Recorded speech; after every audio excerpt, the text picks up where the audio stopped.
किसान भाइयों नमस्कार। आपका स्वागत है आज की नई वीडियो में। मैं हूं आपका दोस्त विजय और आप देख रहे हैं अपना YouTube channel earn to business. किसान भाइयों, एग्रीकल्चर एक ऐसा बिजनेस है जो कि आप इससे अगर मेहनत करते हैं तो आप इससे लाखों रुपए कमा सकते हैं। आज की वीडियो में आपको एक ऐसी फसल के बारे में बताने वाला हूं जो कि आप इस फसल को लगाने के बाद में आप इससे अच्छा खासा मुनाफा ले सकते हैं। जी हाँ किसान भाइयों, मैं बात कर रहा हूँ मूली की खेती को आप सर्दी के मौसम में कैसे लगा सकते हैं और कौन सी बीज से आपको लगानी चाहिए और क्या-क्या सावधानियां बरतनी चाहिए। साथ ही में बीज का उपचार कैसे करेंगे, मैं बहुत सारी इस वीडियो में टॉपिक लेकर आया हूं आपके लिए किसान भाइयों। सबसे पहले आपसे मेरा निवेदन है कि अगर हमारे चैनल पर आप नए हैं तो चैनल को सब्सक्राइब करें और घंटी वाले बटन को ज़रूर दबा दें, जिससे कि वीडियो के नोटिफिकेशन आपको कंटिन्यू मिलते रहें। किसान भाइयों, साथ ही में मैं आपको बता दूं, अगर आपके कोई कमेंट है, अगर आपको किसी भी प्रकार की जानकारी आपको लेनी है किसी भी फसल के लिए, तो आप मुझे कमेंट करके पूछ सकते हैं और मैं आपको तुरंत रिप्लाई भी दूंगा। तो किसान भाइयों, बिना टाइम बर्बाद करते हुए वीडियो स्टार्ट करते हैं। सबसे पहले जो मूली की खेती हम लोग करते हैं वो क्लाइमेट यानी कि वातावरण पर डिपेंड रहती है। तो सर्दी के मौसम में जो इसके लिए तापमान की बात कर लें किसान भाइयों, तो तापमान 10 से 15 सेंटीग्रेड होना चाहिए। ये अच्छा तापमान होता है और इससे सर्दियों में ही ज़्यादा जो मूली का उत्पादन सबसे ज़्यादा होता है। और वहीं बात करते हैं किसान भाइयों, जो हमारी खेत की जो मिट्टी है उसका पीएच मान कितना होना चाहिए और कितने तक मिनिमम होना चाहिए। जो मैं किसान भाइयों बता दूं, मैक्सिमम और मिनिमम 6.5 यानी कि 6.5 के आसपास होना चाहिए।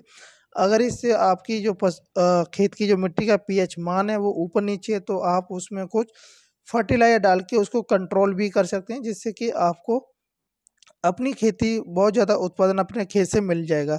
अब बात करते हैं किसान भाइयों कि हमें खेत की तैयारी कैसे करनी चाहिए। तो सबसे पहले किसान भाइयों, अगर आपने खेत में पलेवा कर दिया तो अच्छी बात है, नहीं किया है तो आप बिना पलेवा के भी इस फसल को लगा सकते हैं।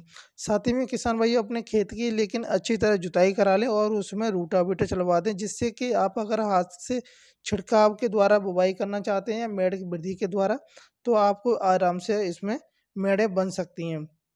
तो किसान भाई, सबसे पहले आपको बात बता दें, जो आपको खादों की जो आवश्यकता पड़ने वाली है इस फसल में, तो खादों की आवश्यकता आपको क्या-क्या पड़ेगी। तो 2 से 3 ट्रॉली सड़ी गोबर की खाद होनी चाहिए, जो कि आपको 1 हेक्टेयर में आपके काम आएगी। साथ ही में जो गोबर की खाद है वो करीब 1 से 2 साल पुरानी होनी चाहिए। जितनी सड़ी हुई खाद होगी उतना ही अच्छा काम करेगी। और साथ ही में आपको 50 केजी जो बोरी आती है नाइट्रोजन की वो लेनी पड़ेगी। 50 केजी आपको फास्फोरस लेना पड़ेगा और 25 केजी पोटास ले सकते हैं या इससे अधिक भी आप ले सकते हैं। तो इन तीनों का मिश्रण करके अगर आप मेड़ विधि द्वारा बोने जा रहे हैं, अगर आलू वाली जो मशीन होती है उससे आप मेड़े बनवाना चाहते हैं, तो उसमें आप मेड़ों में ही ये तीनों जो फर्टिलाइज़र हैं इनको मिक्स करके उनमें डाल सकते हैं। या अगर आप हाथ के छिड़काव के द्वारा करना चाहते हैं तो जुताई या रोटावेटर से चलने से पहले उसमें पूरे खेत में अपने में हाथ से छिड़काव कर दें। उसके बाद में आप खेत को अच्छी तरह से जुताई करा दें, रोटावेटर चला दें। किसान भाइयों, बात करते हैं 1 हेक्टेयर में बीज की आवश्यकता कितनी पड़ने वाली है। तो 1 हेक्टेयर में 10 से 12 केजी आपको बीज की आवश्यकता होगी। वहीं पर मैं किसान भाइयों आपको बता दूं कि अगर आपको मूली की खेती की जड़ें हैं उनको अगर दीमक से बचाना है तो उससे पहले आपको अपने जो सीड है उसको ट्रीट करना पड़ेगा, यानी उसको उपचारित करना पड़ेगा।